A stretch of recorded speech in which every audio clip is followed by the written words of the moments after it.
Today I am here to review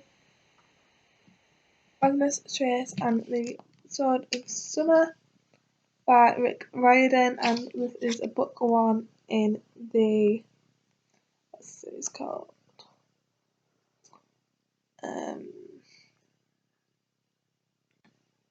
Book one in the Magnus Trace and the Gods of Asgard series.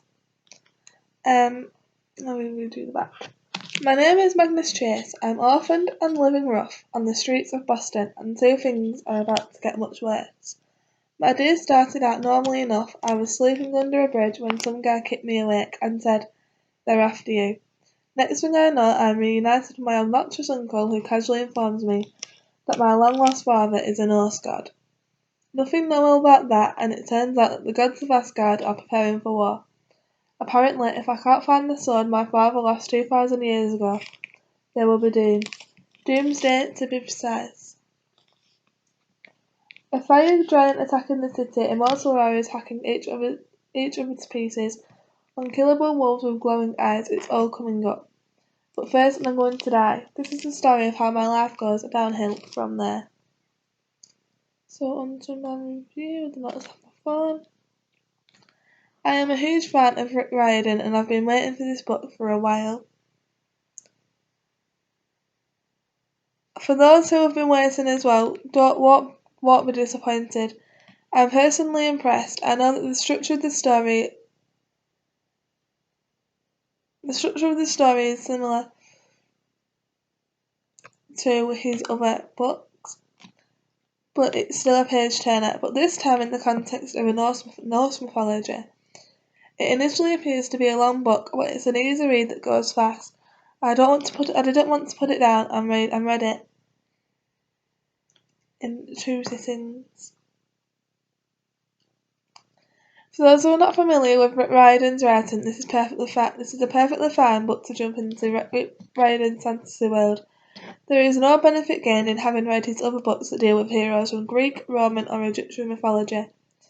The characters stand alone in their identities and are all affiliated with Norse mythology. The protagonist, Magnus, is quickly discovered in the story to have a background not quite like others, more so in his parenting and lineage. His father is a Norse god. As a result of this lineage, there are obligations that Magnus is thrust with, and the story is a modern-day interaction of Magnus through components of Norse mythology, ranging from characters to weaponry of the ancient belief system.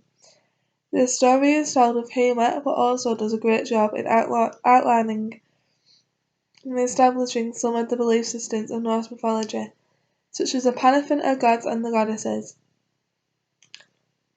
The characters have a different personality, much like those we met out of Camp Jupiter versus Camp Half-Blood. The story takes place in Norse mythology, which I personally do not have a strong familiarity with, and allowed for a new sense of novelty in the story that is a format of hero discovered. Hero goes to camp and hero goes on quest. The introduction of the new characters was nice, and it created a sense of anticipation about who may be a bit more friendlier than others. Overall, the relationship with the gods themselves is a bit more casual, even if the society itself is more regimented.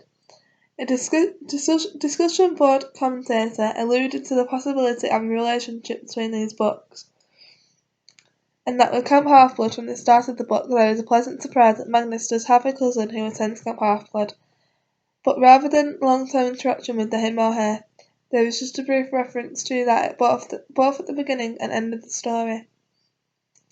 It is hard to talk about because of the constant potential to give so much away about who is related to who, and familiarity with some of the Norse gods would reveal some of the plot elements.